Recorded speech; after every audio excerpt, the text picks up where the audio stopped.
Hi, I'm Diane Dayton. We're at the 20th Annual VF Outlet Berks Jazz Fest in Reading, Pennsylvania, sitting down with Chuck Loeb.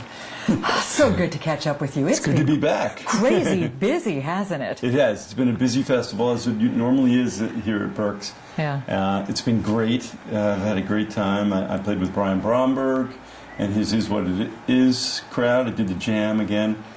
Got to play with Joe McBride. I've played with Joe many times on the jams over the years, but we never did a gig together. And we did a gig Friday night.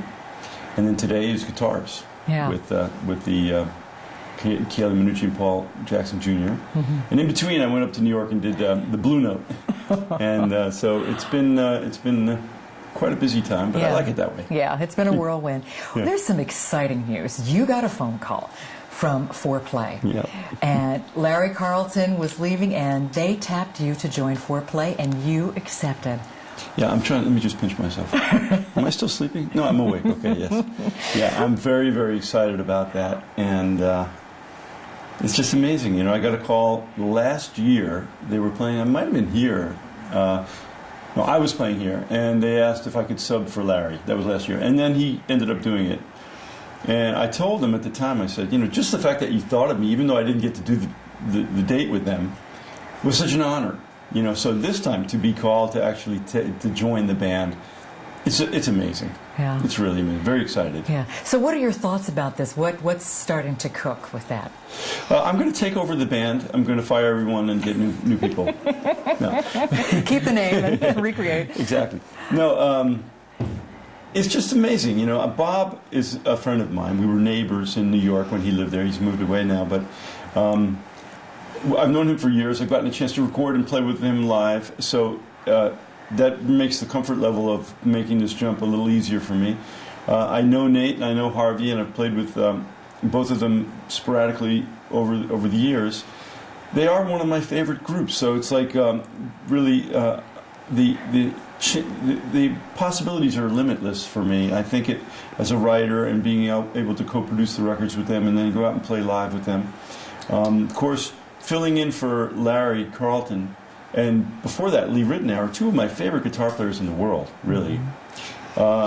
It's you know, those are some size 14s to jump into, and but I'm trying not to let that. They really put me at ease when they talked to me about it. They said when Larry came in to replace Lee, we said we don't want you to do anything similar. Just be yourself. And they said the same thing to me. So that's what I'm going to do. I'm just going to go in there and try to become a part of the group as I am, not try to imitate Lee or Larry, and just make it my own. I can't wait to hear this sound. Thank you. Let's talk about the girls in your life. Okay. Your daughters, your wife, they've got some wonderful things going on. Carmen has a CD. Carmen has a new CD. I think one of the times that we spoke, we were here doing the Bossa Nova project. Out of that project came this recording project, where she took mostly the music of Antonio Carlos Jobim, but also other Brazilian composers, and she composed a couple of original songs. And she did something called Mi Bossa Nova, which is My Bossa Nova in Spanish. And she sings in Portuguese and in Spanish, and it is just a, you know, I'm biased, you know, but it's a beautiful, beautiful recording, beautiful, and she's singing, her singing has sort of reached this amazing plateau where she's really communicating in a way that I don't think she has before.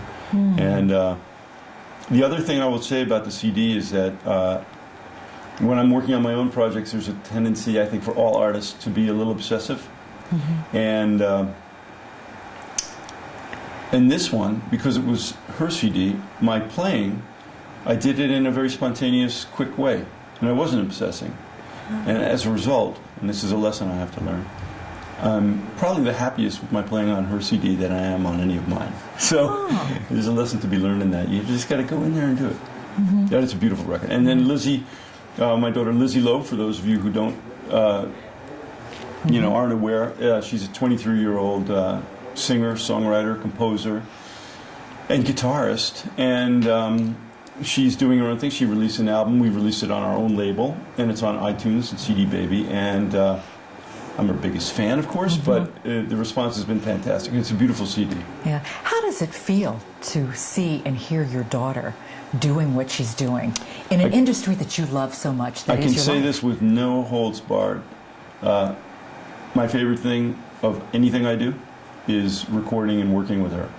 It's just so much fun because, you know, I'm so proud as a parent to see her and happy that she's doing something that I love. And it's not an easy life being a musician, but I would never discourage her from doing it because it's given me such rewards in my life. And I know if I didn't think she had what it took, I would, you know, maybe counsel her to try something else. But I think she's so talented that she'll be fine. You know, I'm not saying it's going to be easy, but she'll be fine. Yeah. We were talking with some of the other artists about the changes that's going on with this format. And it's been an interesting road. I mean, we've lost some radio stations, we've changed things, we're getting more internet. But the result has been, there's been a real positive attitude about all of this with where smooth jazz, contemporary jazz is going. What's your take, Chuck?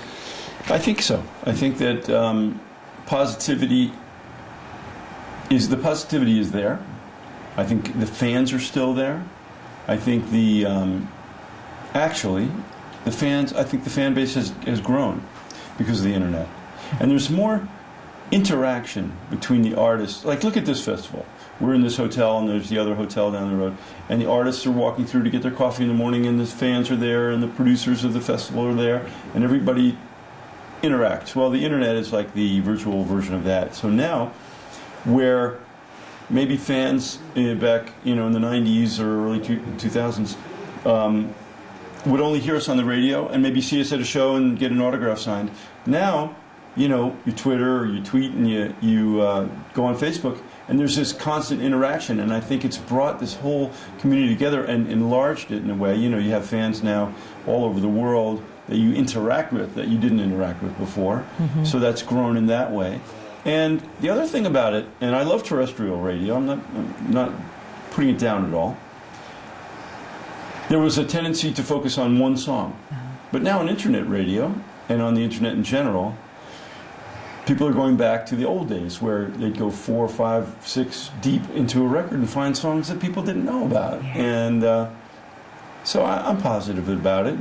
The business model is more difficult, but people love music. So I think if you got something good to offer, there'll always be a place for you. Yeah, and the connectivity that we now have is really what's making a difference. It's invaluable. Too. Yeah, it's invaluable, you know. Yeah. Thanks for taking time with us today. It's always great to catch up with you. And I can't wait to hear what you're doing singly and what Carmen, what Lizzy are doing, and you with Fourplay. I'm excited. It's going to be a busy and exciting time. It is indeed. We're coming to you from the 20th Annual VF Outlet Berks Jazz Fest in Reading, Pennsylvania.